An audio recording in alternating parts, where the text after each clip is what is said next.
nous allons accueillir Magali. Magali Massoud, co-organisatrice du colloque, qui va intervenir pour Enquête de lien, le cas de la réalisation d'une vidéo divulguant le dispositif d'enquête RLF de la Croix-Rouge à partir d'un travail de terrain.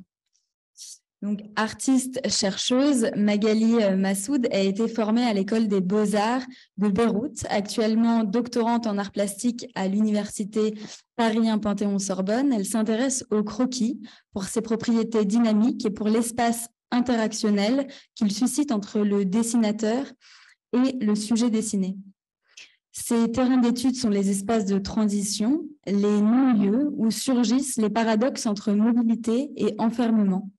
En tant que dessinatrice, elle intervient avec la Croix-Rouge auprès de populations exilées à travers le portrait sur le vif et le croquis au quotidien. Elle expérimente et questionne notre relation à la mémoire visuelle, à la mobilité et à l'altérité.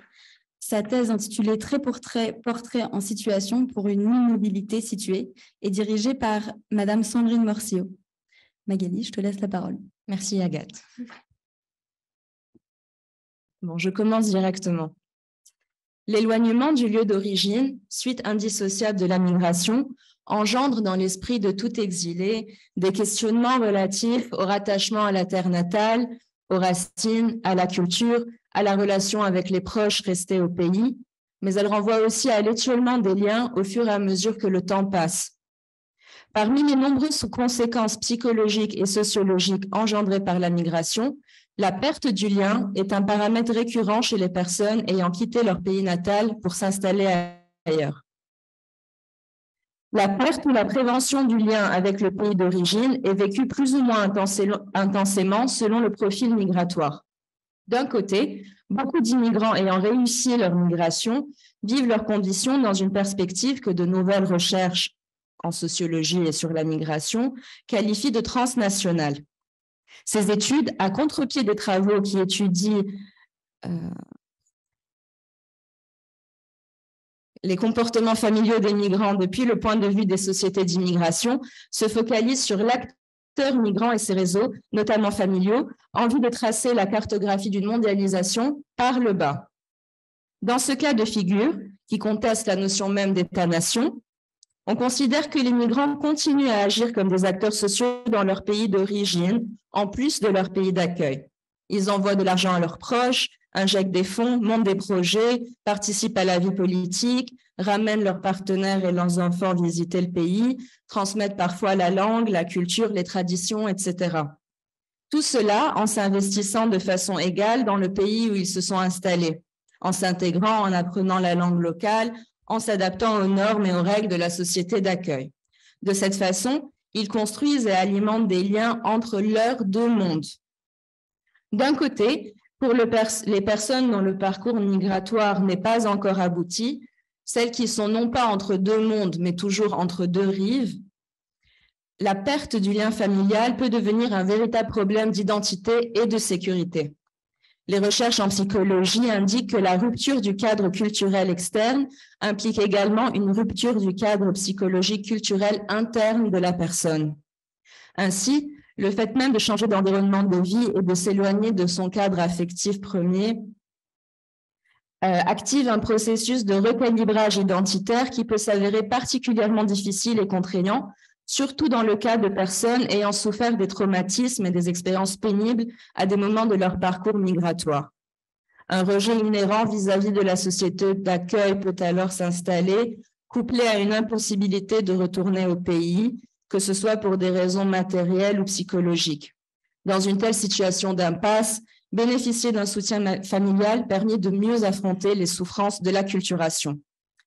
Dans le cas des migrants clandestins qui empruntent des chemins périlleux et qui traversent des périples qui accroissent le risque de se retrouver dépossédés de leurs effets personnels et de leurs moyens de contact, le problème de la rupture des liens prend un sens encore plus décisif et littéral. Il arrive en effet qu'un individu perde les moyens de contacter ses proches à la suite d'une traversée manquée, d'un passage de frontière, d'une fuite ou d'une arrestation. Les numéros de téléphone étant plus souvent enregistrés dans l'annuaire du téléphone portable que dans la mémoire, Il suffit que celui-ci soit égaré ou endommagé pour perdre le moyen de donner des nouvelles, de rassurer ses proches ou de leur demander de l'aide. Aux problèmes techniques liés à la perte des effets personnels, il faut également prendre en compte la distance psychologique qui s'installe entre le migrant et sa vie passée. Les troubles liés au stress, à la fatigue, à la crainte et à l'insécurité affectent beaucoup de ces individus qui ont souvent eu à déployer des efforts surhumains pour survivre à toutes les épreuves qui minent les chemins de l'exil clandestin. Beaucoup de migrants qui se retrouvent dans une situation précaire et contradictoire avec leurs aspirations ont du mal à parler à leurs proches. Confrontés à la réalité et au caractère inéluctable de leur situation irrégulière, leurs conditions les plongent dans la honte de l'échec et la crainte de rendre des comptes désolants à leur famille, d'abolir leurs espoirs d'un avenir meilleur à l'étranger. C'est dans cette optique de maintenir le lien familial que coopère le pôle de rétablissement des liens familiaux du mouvement international de la Croix-Rouge et du Croissant-Rouge. Il s'agit d'un dispositif où salariés et bénévoles œuvrent pour maintenir et rétablir le contact entre des personnes lorsque les moyens de communication habituels sont rompus.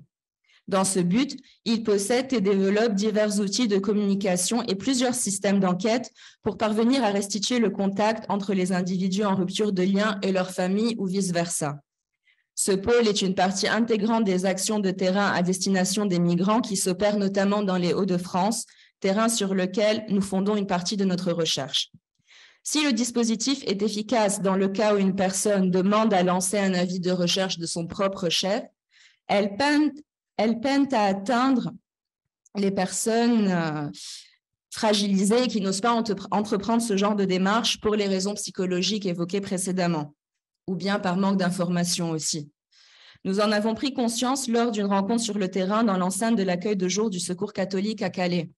Après l'écoute du récit migratoire d'un migrant qui lui avait confié qu'il n'avait pas parlé à sa famille depuis son arrestation et son échappée de la Libye, une bénévole arabophone avait réussi à amener l'idée de lancer une enquête RLF pour établir le lien.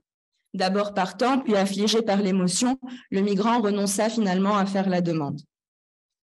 C'est aussi dans ce contexte de détresse sociale, psychologique et matérielle que notre pratique du dessin en situation, instantané subjectif du récit d'une personne, tente de redonner une humanité et une individualité aux personnes exilées, en racontant leur histoire, leurs besoins et en mettant en avant les réponses matérielles et psychologiques que peut apporter la Croix-Rouge.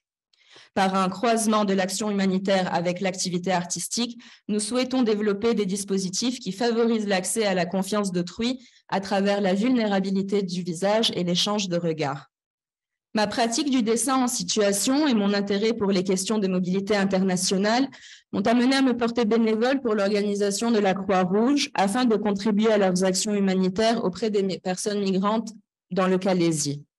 Cet engagement était aussi motivé par la volonté d'appliquer ma pratique du portrait sur le vif, que j'expérimente dans le cadre de ma recherche-création, à une population en crise de mobilité.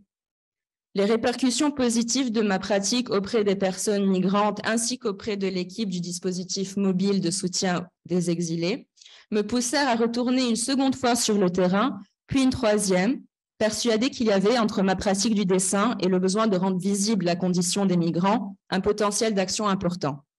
Rapidement, les traces de mes apparitions à l'unité locale de la Croix-Rouge de Lille et les liens qui s'y nouèrent suscitèrent l'intérêt de certains salariés de la Croix-Rouge qui, depuis leur bureau, œuvrent à la communication d'informations, la création de contenus médiatiques et visuels, la conception de pamphlets et de tracts à distribuer.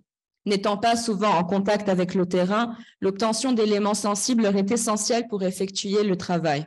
C'est dans cette optique que nous nous sommes associés sur plusieurs projets. Je réalisais ainsi pour le site du CICR, à l'occasion de la Journée internationale de migration, une série de portraits et de textes de migrants à partir de mes rencontres sur le terrain. C'est possible de consulter les liens suivants pour accéder au contenu. Je réalisais ainsi,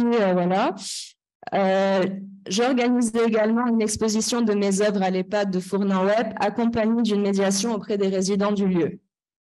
Actuellement, et c'est ce qui nous intéresse, je participe à la création d'une vidéo pour divulguer le dispositif RLF, RLF, c'est rétablissement des liens familiaux. C'est le projet dont je souhaite parler dans le cadre de ce colloque. En effet, la création de la vidéo croise plusieurs terrains et renvoie à une double enquête. Celle de la collecte et de l'interprétation et de la restitution de la matière nécessaire à la création d'un film dessiné, et celle de l'enquête au sens propre, celle du RLF, figurée dans le film. Ce projet, destiné aux migrants d'abord, entend favoriser le rapprochement entre un organisme humanitaire et ses potentiels bénéficiaires pour mener de nouvelles enquêtes qui permettront de renouer des liens. L'art agit ici comme un liant et un figurateur, un intermède qui tente non pas de parler pour, mais avec les migrants, de garder conscience du fait que celui qui parle pour les autres contrôle les formes de parler des autres. Le projet de réaliser un film animé sur le RLF a été conçu avec Axel Moschler. Je remets, ici on a des portraits des personnes concernées. Donc avec Axel, producteur numérique à la délégation régionale du CICR en France, et d'autres membres de la délégation qui prirent connaissance de mon travail artistique. Il implique également les membres RLF de la Croix-Rouge française, ainsi que l'association Foyer Notre-Dame située à Strasbourg. Y participe un groupe de mineurs non accompagnés qui sont hébergés dans ce foyer. La méthodologie adoptée pour ce projet se développe en accord avec les différents groupes et terrains qui se croisent tout au long du processus d'enquête et de création. Une restitution du travail auprès des différents acteurs du projet ponctue et s'imbrique aux activités de collecte de matière pour le film. Dans ce processus à plusieurs temps, visant à prendre en compte les réalités et les ressentis émanant du terrain dans l'œuvre accomplie, nous souhaitons souligner l'importance d'une restitution qui accompagne la création et montrer les effets sur l'enquête artistique. Le film animé que nous développons est une vidéo de 2 à 3 minutes qui raconte l'histoire d'une jeune fille et de son petit frère qui se retrouvent séparés peu de temps après leur arrivée à l'étranger. L'unique téléphone portable en leur possession étant égaré, ils sont contraints d'avancer chacun de leur côté. Le petit garçon se retrouve dans un campement de fortune où il demande de l'aide à des migrants qui parlent sa langue. Ceux-ci tentent de l'aider à retrouver sa sœur, mais en vain. De son côté, la grande sœur finit par arriver dans un centre d'accueil pour mineurs où elle est hébergée. La suite de l'histoire raconte comment, à la suite d'un déploiement de la Croix-Rouge dans le campement où est resté le petit frère, celui-ci est initié au RLF et accepte de faire une demande de recherche pour retrouver sa sœur. Parallèlement à cela, la jeune fille tombe sur des brochures RLF dans le foyer. En surfant sur le web, elle trouve le portrait de son frère sur le site RLF Trace the Face. Elle informe ensuite son éducateur qui va faire le lien avec la Croix-Rouge pour organiser les retrouvailles. Ce film, bien qu'il vise également à sensibiliser le grand public sur les questions de migration et d'enfance, est d'abord destiné aux jeunes migrants, sujets particulièrement sensibles et pour lesquels la perte du lien familial peut avoir des effets dévastateurs. Il doit enclencher une prise de conscience de ce risque et communiquer des informations sur les moyens offerts par la Croix-Rouge pour rétablir le contact. L'objectif principal de la vidéo est donc de devenir un outil de sensibilisation au RLF qui parlera aux jeunes. L'idée de faire participer les destinataires principaux du film à sa réalisation fut rapidement intégrée à la mise en place du projet. Avec l'aide du Foyer Notre-Dame, nous avons rassemblé un groupe de 8 contribuants et contribuantes MNA de différentes nationalités, Tunisie, Afghanistan, Bangladesh et Côte d'Ivoire. Ceux-ci ont accepté de s'engager à participer aux 2 ateliers prévus pour le mois de septembre 2022 en vue de la réalisation du film.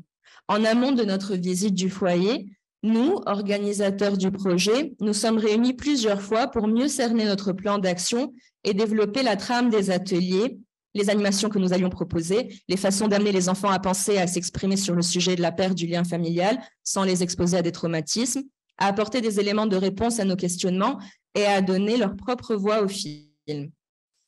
Le premier atelier, qui a eu lieu le 14 septembre 2022, visait à briser la glace avec les participants, à évaluer leur conscience du lien familial et des moyens de le conserver, à leur communiquer des informations précises sur le RLF et à développer avec eux le scénario rudimentaire que nous avions esquissé pour la vidéo.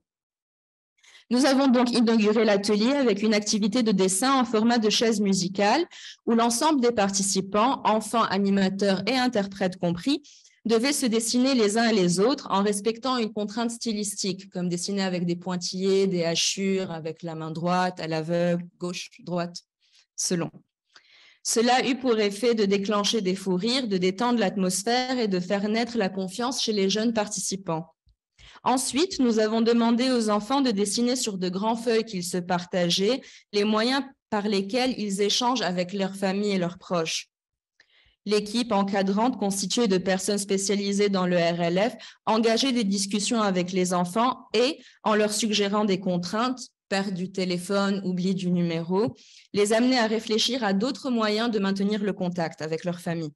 Parmi les éléments figurant sur les dessins des enfants, les réseaux sociaux qu'ils utilisent pour parler avec leurs proches, des dessins de leur famille, le drapeau de leur pays, leur village, le timbre de leur village, des numéros de téléphone retenus par cœur, etc. Ce temps d'échange et de réflexion a permis de faire passer des messages de prévention à la perte du lien auprès des jeunes. À partir de la restitution de l'activité sur le maintien du lien, nous avons introduit la mission de rétablissement des liens familiaux. Les jeunes ont été séparés en groupes par nationalité pour un temps d'écoute et une sensibilisation à RLF. Peu de gens connaissaient la mission, mais la plupart d'entre eux ont évoqué très naturellement leur parcours migratoire et les dangers rencontrés. De jeunes ont cependant mentionné des ruptures de contact avec des proches. La démarche leur a été expliquée afin de pouvoir, s'ils le souhaitent, entamer une demande de recherche auprès du bureau RLF de Strasbourg. À la suite de cette étape de sensibilisation et afin de mobiliser les différents points abordés au cours des activités précédentes, il a été proposé aux participants de créer l'histoire du film animé. À partir d'un scénario préétabli par l'équipe organisatrice, une trame de base a été imposée afin de disposer de certains impératifs narratifs. Cependant, à chaque étape de l'histoire, il a été demandé aux jeunes d'imaginer le parcours, de décrire les lieux, les échanges ou encore les événements vécus par les deux personnages de l'histoire. Installé au centre de la salle, je dessinais en direct l'histoire du film à partir des différentes idées apportées par les jeunes. Une jeune mineure du Bangladesh, qu'on voit ici, passionnée par l'art et ayant déjà une pratique picturale derrière elle, m'accompagnait pendant que je dessinais, ajoutant des éléments de fond et d'environnement aux scènes. Intégrer les propositions des jeunes au scénario, toutes leurs idées ont été compilées et notées afin d'essayer, dans la mesure du possible, de les restituer ou bien de les réutiliser à différents moments de l'histoire. Le deuxième atelier, réalisé 2 semaines plus tard, avec les mêmes participants et la même équipe, était destiné à restituer l'histoire aux jeunes et à enregistrer leur voix off pour la narration audio du film. À partir des dessins et de l'histoire créée lors du premier atelier, le scénario a été raccourci afin de simplifier le message véhiculé et ne transmettre que les informations clés nécessaires à la compréhension de la mission RLF. En amont du second atelier, le texte du scénario a été créé à partir de l'histoire. Des phrases courtes et des mots simples ont été privilégiés pour une meilleure compréhension et traduction dans les différentes langues représentées. Le jour J, un studio d'enregistrement a été installé afin que les enfants puissent, à tour de rôle, enregistrer leur voix par groupe de 2-3 jeunes de même nationalité. Ils étaient en présence d'un interprète. Le scénario leur a été lu et traduit afin qu'ils puissent le répéter dans leurs langues respectives, en dioula, arabe, pashto et bengali. Dans l'attente de leur passage pour enregistrer leur voix, les jeunes ont été invités à enrichir le scénario initial. Les dessins ont été disposés dans l'ordre narratif sur la table centrale pour former la trame de l'histoire. Les participants ont alors pu retravailler la base d'un dessin existant en coloriant ou en rajoutant des éléments ou créer de nouveaux dessins sur une feuille blanche afin de rajouter des scènes. J'ai profité de ce moment pour réaliser les portraits de chaque jeune qui a pu repartir avec son propre dessin. La participation des mineurs avait pour but de nous outiller à restituer le vécu des migrants en rupture de lien d'une façon qui prenne en compte et qui s'appuie sur une réalité qu'ils ont en commun, l'éloignement avec leurs proches. L'éloignement de leurs proches, plutôt. Cette démarche participative permettait en parallèle de communiquer aux jeunes des informations sur le RLF et de les y sensibiliser. Le terrain de la réalisation du film devenait ainsi un terrain d'action du dispositif d'enquête dont il est question. En ce qui concerne l'histoire, celle-ci a été composée, décomposée et recomposée par les organisateurs et les participants des ateliers. Parti d'un objectif de sensibilisation sur le RLF, le scénario, passé au crible du réel, s'est trouvé modifié, simplifié, synthétisé à la suite de sa restitution auprès des mineurs qui y ont apporté leur vécu. L'histoire a été ainsi dessinée à partir d'une narration orale racontée par plusieurs voix. Quant à la méthode adoptée pour la réalisation de la vidéo d'un point de vue filmique, celle-ci s'attache à inclure des éléments collectés sur les divers terrains desquels s'est imprégné le projet. Par un glissement graphique, les scènes dessinées se dépouillent de tout jugement et s'enrichissent d'une sensibilité et d'une humanité cherchée à la source de la rencontre. Le film dessiné sur le RLF est actuellement en cours de production. Une rencontre avec l'équipe organisatrice est prévue le 31 janvier afin de statuer sur le storyboard en vue d'un montage vidéo. Donc, les prochaines étapes pour le film, ce sera la finalisation et la texturation des dessins, leur vectorisation, l'animation, le sound design. Axel Meuchler va travailler avec moi sur l'aspect technique de la vidéo, tandis que je lui fournis les éléments graphiques dont il aura besoin. Et nous avons fait le découpage ensemble.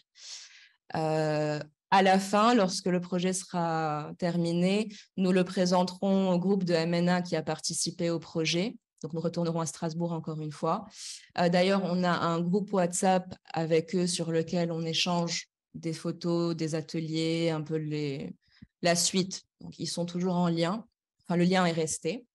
Et comme on a dit, cette vidéo aura pour but de devenir un outil de sensibilisation au RLF. Donc, elle sera diffusée lors des sensibilisations Croix-Rouge. Merci beaucoup pour votre écoute.